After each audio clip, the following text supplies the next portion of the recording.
எறா பார்க்க ரொம்ப ஃப்ரெஷ்ஷா இருந்தது. கிலோ 150 சொன்னது வாங்கிட்டேன். அப்புறம் பார்த்தா அது 1/2 கிலோ 150 வாங்கினதுக்கு அப்புறம் ஆனா வெயிட் 1 கிலோ மாதிரி தான் தெரிஞ்சது. நான் எப்பவுமே க்ளீன் பண்ணி தான் வாங்குவேன். ஆனா இன்னைக்கு நோன்னு சொல்லிட்டாங்க.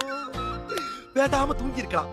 நானே வந்து மாட்டிட்டேனே. ரொம்ப வருஷத்துக்கு முன்னாடி யாரா க்ளீன் பண்ணிருக்கானே, ஆனா இப்ப மறந்துட்டேன். அப்புறம் நமக்குனே இருக்குது யூடியூப்னு சொல்லிட்டு அப்புறம் பார்த்துட்டு ஓகே இவ்வளவுதானான்னு பண்ண ஆரம்பிச்சிட்டேன். க்ளீன் பண்ணிட்டு ஃப்ரிட்ஜில் வச்சுட்டு ஹாஸ்பிட்டல் வந்துட்டேன். இந்த காதுக்காக அங்கிருந்து கிளம்பும் போது ஹாஸ்பிட்டல் எதிரிலே ஒரு ஃப்ரூட் ஷாப் இருந்துச்சு. மாம்பழம் பார்த்தா விடுவோமா வாங்கியாச்சு. இங்கே ஒரு நார்த் இந்தியன் லேடி முருங்கைக்கீரை வச்சுட்டு இருந்தாங்க. இதான் ஃபர்ஸ்ட் டைம் நினைக்கிற முருங்கைக்கீரை இப்படி கடையில் வந்து வாங்குறது.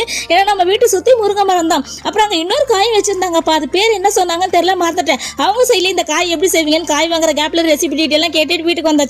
வந்தது இறா எடுத்துட்டு சமைச்சிட்டேன். மீன் இறா வாங்கினாலே இந்த பூனைங்க தோலை தாங்க முடியாது. 3 பூனை சுற்றி வளைச்சு போட்டுருச்சு. அப்புறம் சிந்தாச்சு தான் வந்து விண்டோ க்ளோஸ் பண்ணி கொடுத்தாரு. சிம்பிள் கிரேவி தாங்க, ஆனால் டேஸ்ட் சொல்ல வார்த்தையே இல்லை. இதுவே எங்கள் ஹவுஸ்னர் அக்காவோட ரெசிபி தான். அவங்க ரெசிபி செம்ம டேஸ்ட்டாக இருக்கும். அதில் இந்த சட்டி சோறு அம்மாடி உருண்டை எடுக்க உள்ள நைஸாக உள்ள போயிட்டே இருக்கு. சட்டி சோறு தான்ப்பா.